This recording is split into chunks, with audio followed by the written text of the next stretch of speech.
Acolo în depărtare avem muntele Athos, muntele Sfânt.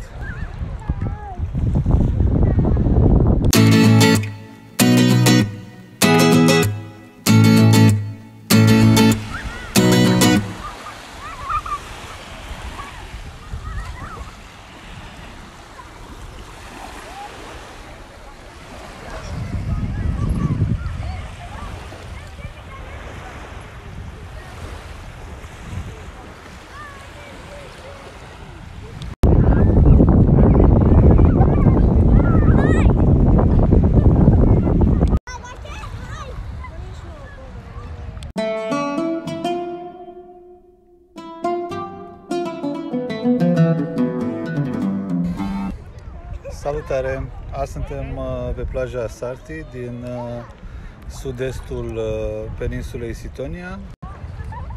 Această plajă este cunoscută ca fiind plaja favorită a românilor care vin în Sitonia.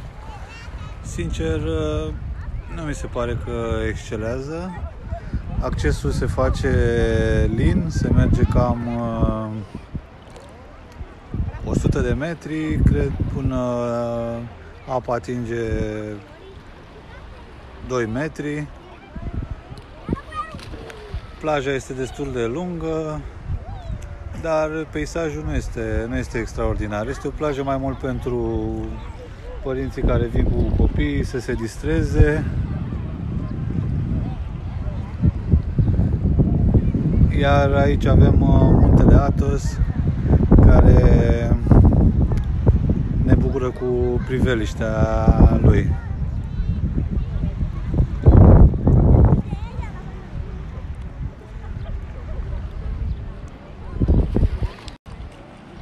Noi din Agios Nicolaos am făcut cam 45 de minute până aici.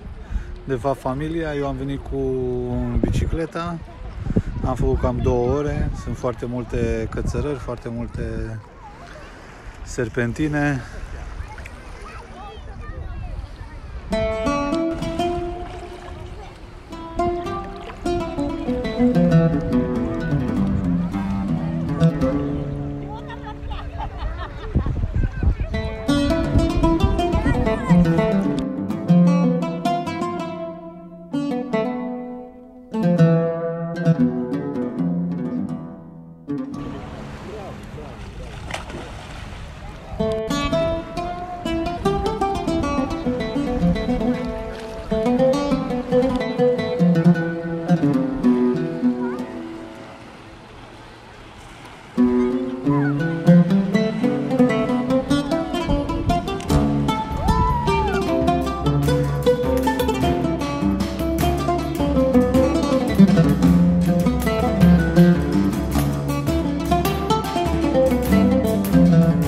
Pentru șezlonguri nu se plătește, doar trebuie să facă o singură consumație și nu trebuie să se consume mâncare din afară, doar mâncare de la ei.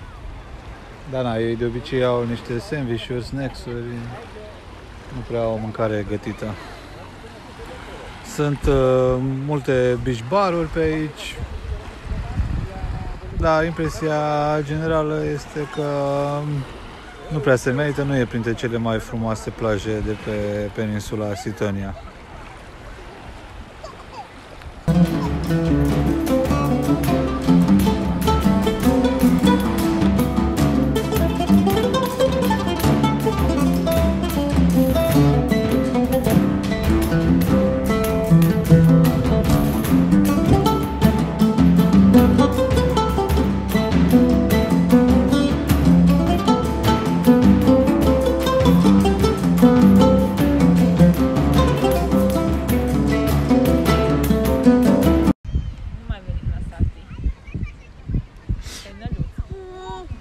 Fineți că-ți place apa?